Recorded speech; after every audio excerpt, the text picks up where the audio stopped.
Halo sahabat semuanya, saat ini sahabat sedang menyaksikan channel The History. Channel yang mengangkat topik sejarah dan semoga dapat menambah pengetahuan serta wawasan sahabat mengenai sejarah. Pada video kali ini, The History akan membahas sebuah tragedi di mana tragedi ini terjadi pada tahun 1998. Mungkin sahabat sudah tidak asing lagi dengan beberapa tragedi kerusuhan yang terjadi pada tahun ini.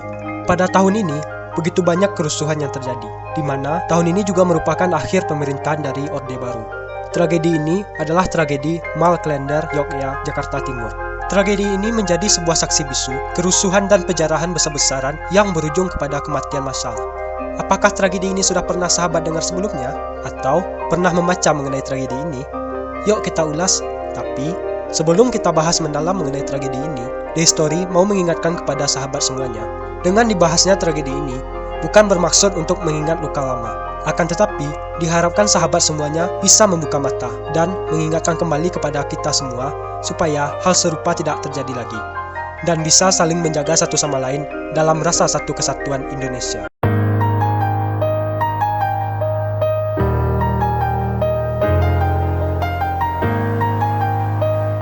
Tahun 1998, begitu banyak cerita kelam di balik setiap tragedi yang terjadi. Di saat lemahnya pemerintahan pada waktu itu, karena krisis kepercayaan dari masyarakat dan serangkaian kasus kemanusiaan, memicu kerusuhan terjadi di mana-mana. Serangan terhadap suatu etnis dan penjarahan menjadi isu yang menakutkan pada waktu itu. Salah satu lokasi yang menjadi saksi bisu kerusuhan itu adalah Mal Jogja di Klender, Jakarta Timur, dan merupakan salah satu mal yang paling ramai pada masanya. Di saat meletus kerusuhan 14 Mei 1998, mal ini menjadi salah satu sasaran warga untuk menjarah terutama toko-toko yang dimiliki oleh etnis Tionghoa. Pada saat itu, mal sedang tutup, dan masih ada beberapa petugas yang mencoba menahan penjarahan. Akan tetapi, ada provokator yang datang dan memanasi semangat orang-orang untuk menjarah, hingga petugas yang menahan tersebut pun menyerah. Menurut kabar yang beredar, pada waktu itu juga terdengar suara letusan senjata api untuk menakut-nakuti para penjaga mal.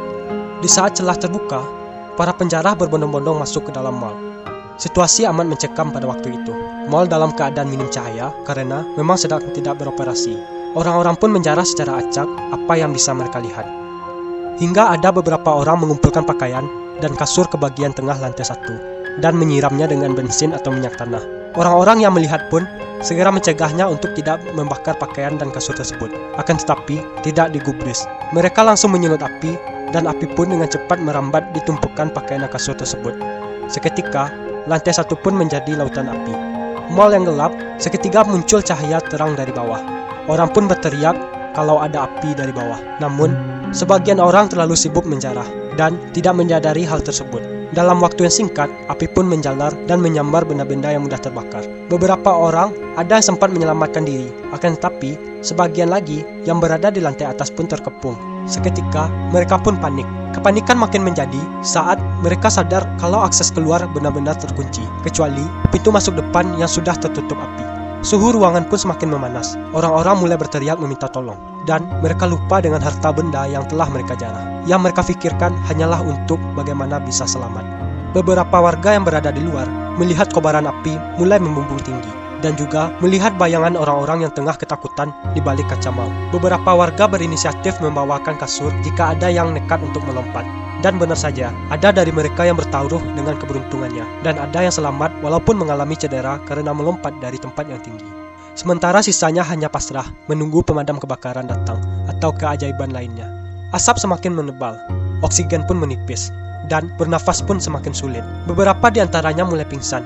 Tragis, pemadam kebakaran dan warga pada waktu itu gagal menyelamatkan mereka. Mal Klender menjadi salah satu lokasi kematian tragis. Sekitar 400 nyawa pun melayang karena terpanggang api di hari itu. Badan mereka pun mengiring dan menghitam. Di antara mayat yang ditemukan ada saling berdekatan dan mengisyaratkan wujud keputusasaan di akhir hayat mereka. Bau daging hangus, itulah aroma yang dicium oleh warga kala itu. Pemadam kebakaran pun sudah mengerahkan segala upaya untuk mencoba memadamkan api. Namun, keberadaan kain dan benda-benda yang mudah terbakar lainnya, serta letak sumber api di lantai 1, telah merembet hingga lantai atas, menyulitkan dalam proses pemadaman api. Ketika api telah padam, dilakukan penyisiran mal, dan ditemukan sisa-sisa tubuh manusia yang telah hangus terbakar. Wajah mereka pun tidak bisa dikenali. Tanda pengenal mereka hanyalah aksesoris yang mereka pakai saat itu, seperti cincin dan kalung emas. Para petugas pun mengevakuasi para korban dan menaruhnya di dalam plastik hitam. Warga yang merasa keluarganya kemungkinan berada di dalam mal diminta untuk datang untuk mengenali sisa-sisa ciri-ciri jenazah. Namun, banyak di antaranya pulang dengan tangan hampa karena tidak mampu membedakan mana keluarga mereka atau bukan. Kejadian naas ini menjadi polemik besar dan masih sering dipertanyakan hingga sekarang. Benarkah ada unsur kesengajaan dalam proses terbakarnya wall kalender? Beberapa saksi mata mengatakan bahwa ada provokator yang sengaja menyuruh warga masuk ke dalam mal. Lalu, tak lama kemudian, beberapa orang lainnya datang. Mereka memecahkan kaca-kaca mal dan orang-orang yang sama juga menyulut api di dalam mal. Warga menyebutnya dengan pria-pria berambut cepat. Kesan dikuncinya dan dijebaknya warga saat itu juga menjadi indikasi bahwa memang ada kesengajaan untuk melakukan pembakaran ini. Sayang, kasus tidak pernah diungkap hingga saat ini. Siapa oknum yang bertanggung jawab terhadap kematian tragis 400 orang itu? Teror dan tanda tanya bukan hanya berasal dari penyebab kejadian, tapi juga pasca kejadian. Bau daging terbakar, bau darah, dan suara jeritan di dalam mal saat masih belum direnovasi menjadi cerita yang berkembang di masyarakat sekitar. Kengerian mengenai bangunan ini juga membekas. Walaupun mayat para korban telah dipindahkan, tentunya tidak hanya dipindahkan semuanya, karena masih ada bagian tubuh yang kemungkinan telah menjadi arang ataupun abu. Pasca kejadian tersebut, aura dan keberadaan Mall Kalender pun menjadi lokasi yang horor dan penuh dengan suasana mistis. Salah satu dialami oleh seorang remaja yang kehilangan ayahnya pada saat itu. Pada waktu itu, remaja tersebut hendak melakukan penjarahan. Khawatir anaknya akan mengalami bahaya, ayah tersebut menyusul anaknya ke Mall Kalender dan hendak mengajaknya pulang kembali. Tapi tragis, saat sedang mencari anaknya, sang ayah justru terjebak di dalam mal dengan api yang sedang berkobar. 3 hari setelah itu, jenazah ayahnya pun masih belum ditemukan. Di saat remaja tersebut berada di depan rumahnya, dia bertemu dengan seorang yang misterius yang berkata, "Ada yang mencari kamu di Mal Jogja lantai 3. Posisinya pas di samping jalan." Dengan penasaran dan bingung, remaja tersebut langsung kembali ke Mall Kalender. Betapa kagetnya dia terhadap yang dia temui di sana. Dia melihat ayahnya di sana. Jenazah tersebut bisa dikenali dari jam tangan yang digunakan oleh ayahnya. Selain itu, setelah Mall Kalender terbakar dan dibiarkan beberapa waktu, banyak warga sekitar yang mengalami kejadian di luar nalar. Di atas jam 10 malam, tidak ada lagi kendaraan yang berani melintas ataupun pedagang yang berani berjualan di sekitar mal tersebut. Mereka seringkali mencium bau busuk, bau daging gosong, atau bau anyir di sekitar. Selain itu, banyak cerita mengatakan bahwa saat mal sudah dikosongkan, ketika malam hari, mal ini terdengar ramai dari arah dalamnya. Terkadang, dari arah dalam bangunan tersebut, terdengar suara jeritan, tangisan, hingga orang yang berteriak-teriak minta tolong. Suara-suara tersebut seperti refleksi peristiwa saat para korban meregang nyawa. Pengalaman lebih mencekam lainnya dialami oleh para security kawasan mal tersebut. Konon setelah direnovasi dan menjadi City Plaza Kalender seperti sekarang, hawa menyeramkan dari bangunan itu masih terasa. Dari wawancara sebuah situs tagar.id, ketika malam hari akan tercium bau darah yang amat terasa di kawasan mal tersebut. Terkadang malah melihat seorang dengan kondisi badan melepuh atau bagian tubuhnya tidak lengkap yang berjalan di sekitar mal ketika waktu sudah menunjukkan jam 10 malam di mana mal sudah tutup.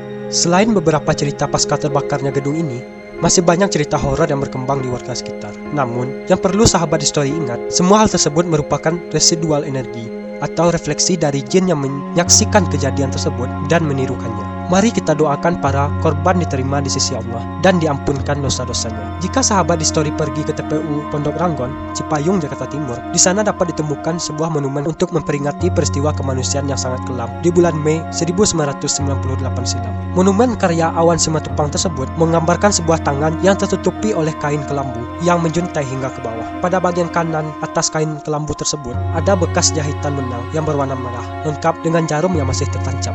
Sementara di bagian bawah monumen tersebut tertulis sebuah tulisan yang digoreskan menggunakan tinta berwarna emas. Bentuk tangan, jahitan, dan jarum ini memiliki makna tersendiri. Jarum dan benang yang terlihat pada monumen ini merupakan simbol bahwa Indonesia sedang menjahit luka dari tragedi kelam di masa lalu dan menyimbolkan juga harapan bagi kemajuan bangsa. Monumen ini diresmikan pada tanggal 15 Mei 2015 atas inisiasi dari komunitas korban pendamping yang bekerja sama dengan Komnas Perempuan dan Pemprov DKI Jakarta. Di samping kanan monumen terdapat 113 nisan makam tanpa nama yang merupakan kuburan massal bagi para korban kerusuhan dan pembakaran Mei 1998. khususnya di daerah Klender. Para korban terpaksa dimakamkan secara massal dan tanpa nama akibat minimnya tanda identitas dan hangusnya seluruh badan korban, sehingga tidak mungkin lagi dikenali jenazahnya. Para keluarga korban yang berziarah tidak mengetahui yang mana makam anaknya, di mana makam ayahnya, di mana makam saudaranya. Mereka hanya berdoa di sana, mendoakan keseluruhan korban. Baiklah sahabat The Story, demikian kisah dari tragedi Mall Klender dan semoga menjadi pembelajaran bagi kita semua. Jika sahabat memiliki kritikan dan saran, silahkan tuliskan di kolom komentar. Terima kasih sudah menonton video ini.